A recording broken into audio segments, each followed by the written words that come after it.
अस्सलाम वालेकुम। आज मैं आपके साथ बहुत ही आसान तरीका शेयर कर रही हूँ धनिए को 1 साल तक बगैर फ्रिज और फ्रीज़र के सेव करने के। आप इसको सेव कर सकते हैं और जब भी आप इसको खाने में किसी भी सालन में डालेंगे तो आपको फ्रेश धनिए का टेस्ट और लुक मिलेगा। और आजकल धनिया बहुत आसानी से बहुत फ्रेश और अच्छा मिल रहा है। चंद दिन में गर्मी बढ़ जाएगी तो आपको धनिया बहुत मुश्किल से मिलेगा। तो बंच लेंगे, उसके ऊपर से मोटी डंडियाँ काट के और इसको हमने अच्छी तरह 2-3 पानी धो लेना है और अंदर कोई घास वगैरह है तो वो निकाल लें। और इसकी सेटिंग हम बंच की ख़राब नहीं करेंगे ताकि हमें काटने में आसानी हो। मैंने यहाँ पे इसके 5 बंच 5 गट्ठी ली हैं। वॉश करने के बाद, धोने के बाद किसी कपड़े से, किचन टॉवल से इस तरह से इसको हल्का हल्का प्रेस करके इसका जो एक्स्ट्रा पानी है वो हम इसमें से खुश्क कर लेंगे।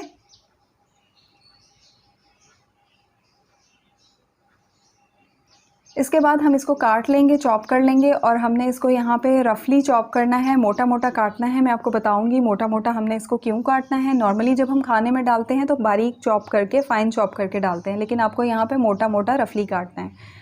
अगर आपको मेरी रेसिपी वीडियो अच्छी लगे तो लाइक कर दीजिएगा, चैनल को सब्सक्राइब कर दीजिएगा, बेल आइकन दबाएंगे तो आने वाली वीडियोज़ की नोटिफिकेशन आपको मिलती रहेंगी। और इसके साथ ही आप मुझे इंस्टाग्राम पे किचन विद तहमिश के नाम से फॉलो कर सकते हैं। और मोटा मोटा हमने इसलिए काटना था क्योंकि हम इसको करेंगे ड्राई, सुखाएंगे और इस तरह से हम कपड़े पे फैला देंगे। इसको जितना अच्छा फैलाएंगे ये उतनी जल्दी ये सूख जाएगा। अगर अच्छी तरह फैलाएंगे तो 1 दिन में सूख जाएगा, वरना 2-3 दिन लग सकते हैं। इतना अच्छा सूखना चाहिए कि ऐसे हाथ से प्रेस करें तो आपको इसमें से क्रंच की आवाज़ आए। धूप में नहीं सुखाएंगे इसको, हमने साए में, शेड में सुखाना है।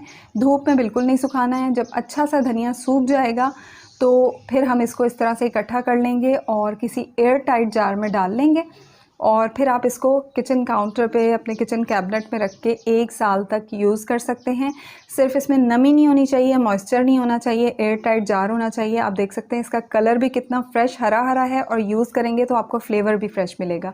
वीडियो अच्छी लगे लाइक कर दीजिएगा, दुआओं में याद रखिएगा। अल्लाह हाफ़िज़।